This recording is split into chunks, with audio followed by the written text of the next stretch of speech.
Hello model railroaders, John back with the 16 by 8 river layout. I finally took the time, and after I did my water, I took the time to make my lift out bridge functional so it does lift out. So, and as you'll see here in a second, the train goes over it, but there's absolutely no hesitation. It works perfect. I've done many of these, and it's kind of funny. I think I do them all somewhat a little different every time, but the theory is always the same, just 2 points of contact on each side of the bridge. Now, because since I've done this, I have had to add a ton of feeders. Excuse me. I have a feeder over there, right under here, right here, and I've got 1, 2, and 3. Oh, you can't see, just a little bit. 3 over here. So there's 5 right there. Now they are connected to mainly one source. It's still the power pack, but there's 5 points where there's power coming in. So I did that to make sure it absolutely has no issues running. So now what I'm going to do is I'm going to take the bridge off and flip it upside down and show you what I did, and I'm going to try and explain it. I'm going to have to obviously shut the train off because now it would fall off the bridge. It would fall off if I didn't leave it. So, and I'm going to make something for that process too, a little safety. So I'm going to go ahead and take the bridge off, and I'm going to pause the camera for just a split second while I take it off. Well, maybe I can actually, let's see if I can get it off. I just don't like to bump it around too much when I'm doing this, because I don't want, the track is kind of gluing in place. Okay, yeah, it came out a lot easier than I thought. Now, I'm going to tell you, in Minnesota here, we have a lot of dealing with expansion and contraction of anything you build in your house. It just does, you know, that's why it's kind of important when you're building things, make sure you build it solid. But no matter what, from this side of my layout to this side of my layout, there's nothing I can do. When I built this bridge, there was 0 gaps 2 years ago, well, a year and a half ago. Now, with winter here, I get about a 16th of an inch gap. Just not much I can do about that. Come summer, it'll go back. So anyways, I'm going to show you, here's what I did. You can see this side here, and I'm going to try to explain it. Don't worry how it doesn't line up with the track. That has nothing to do with it. I got this on both sides, contacts. And then of course, underneath the layout, these are, I have soldered track wire to the bottom of this. What these pieces are exactly, you'll see, look at the pictures I post at the end of this video, but all this is a piece of copper that's folded into a U shape. It goes down. I'm going to kind of zoom in, see if I can zoom in so you can see it really good. You can kind of see what it does here is this goes down, it tucks in. I cut a slit right here, and it tucks in about 3/4 of an inch on both of these. And there's a hole here. On this part where it goes down about 1 inch, I soldered wire about 1 inch, almost 1 inch long solder, so it is permanent, it'll stay forever, and it'll have excellent contact. Now I did that on both sides.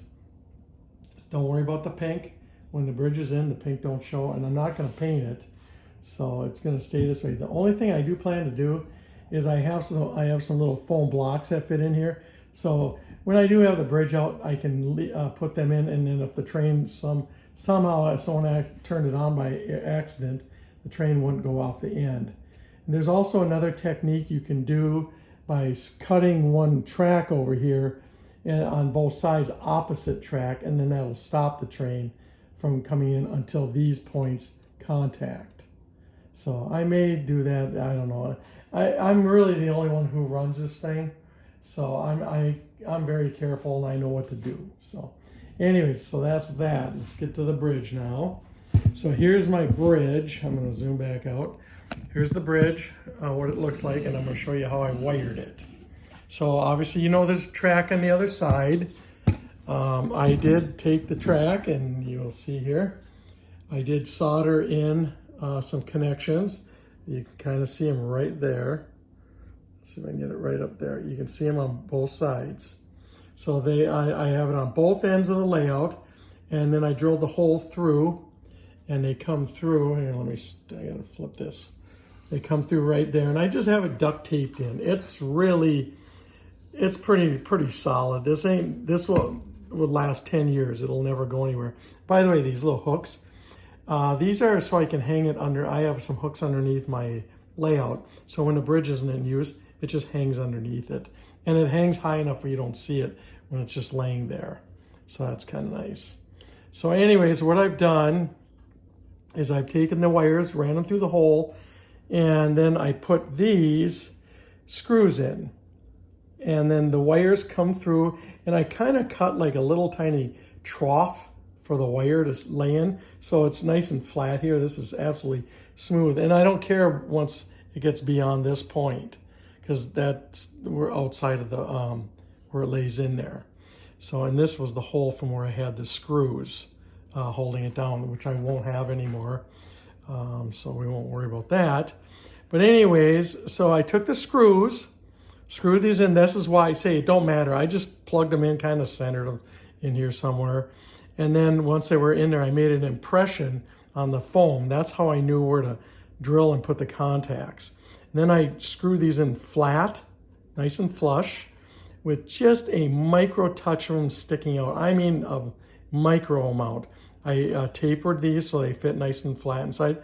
And the wire coming from the track it's wrapped around the threads in there about 6 times. And I didn't solder because it's just on, this is kind of a little steel screw, and this is copper wire. So I just wound it around it. It's wound in there so many times, and it's screwed in, and it's very tight. It'll never come off. It's not going to break. It's not going to do anything. So that's what makes the contact on these little copper pads in the track. So I'm going to set this down a second, and I'm going to put it right back in. We'll turn the train on again. So it's pretty simple. There's not much to it. And I've done this many times. This is, like I say, it's about my 8th time of building a set like this, or a bridge that lifts out. And one thing I did discover by kind of error is not an error, just an accident. I put the bridge in backwards. I didn't realize the thing's exactly dead on the same on both sides. I mean, it doesn't kind of matter which way it goes in. Now, one end seemed to be a little more snug than the other, but it doesn't really matter much. It just kind of goes in, and I give her a little press down, and it just works. I'll turn the train on, and we'll get her going again here. So, and then she'll come around and you'll see it go again. This is, it's awesome. I'm very pleased with it, and it's kind of one of those deals that it just makes things a lot easier for me to come in here without having to duck. I've been working on this layout for a little over 13 months now, and I'm tired of ducking underneath it. So, and the funny thing is, where I had the screws in there, I left some round holes. I put some pennies in there. They fit exactly perfect. Now, the next week, I'm going to paint this bridge black, track and all. Everything's going to be painted. So it should look a little better. I'm even painting the track. So, and then I'll just sand the top of the track. So it works great. So if you guys ever want to try doing one of these, just do it this way. And it works good. Now, I didn't have copper the last bridge I built, so I just used aluminum, and that worked just as well. I've never had this not work. You know, it's always been a good conductor, the way the screws work with the copper or aluminum, and it's never really been an issue. So I'm going to put pictures at the end of this video for you to check out. I was not going to try and make the video of me making this, because it took me several hours to do all this with the wiring, the soldering, cutting the copper, drilling the holes, finding where the holes are supposed to go. It was kind of a long process, but once it's done, it's done. I never have to mess with it ever again, and so it should just stay good. So anyways, just check out the pictures at the end of the video and send me a comment or email me, text me, whatever, if you have any questions. Thanks for watching.